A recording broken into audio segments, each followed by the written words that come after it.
সারা পৃথিবীর মানুষের কাছে একটি আবেগের নাম বিরিয়ানি। এই বিরিয়ানি সুগন্ধি চাল, ঘি, গরম মশলা এবং মাংস সহযোগে তৈরি করা হয়। এই বিরিয়ানির চাহিদা এতটাই বেশি সারা পৃথিবী জুড়ে যে জুলাই মাসের প্রথম রবিবার পালন করা হয় বিরিয়ানি দিবস। ভারতবর্ষের বিরিয়ানি তার রন্ধন প্রণালী এবং স্বাদের জন্য বিশ্বের মানুষের মন জয় করে নিয়েছে। ভারতবর্ষের 5টি জায়গার বিরিয়ানি পৃথিবীর সবথেকে বেশি চাহিদা মানুষের কাছে। এই 5টি জায়গা হলো হায়দ্রাবাদ।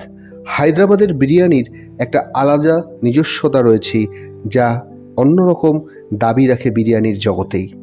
এরপরে রয়েছে লখনৌ বিরিয়ানি, এরপরে কলকাতার বিরিয়ানি, মালাবার বিরিয়ানি এবং সিন্ধি বিরিয়ানি। এই বিরিয়ানি সারা পৃথিবীর মানুষের কাছে ভীষণ জনপ্রিয়। বন্ধুরা, একটা লাইক ও সাবস্ক্রাইব করে আমাদের পাশে থাকুন।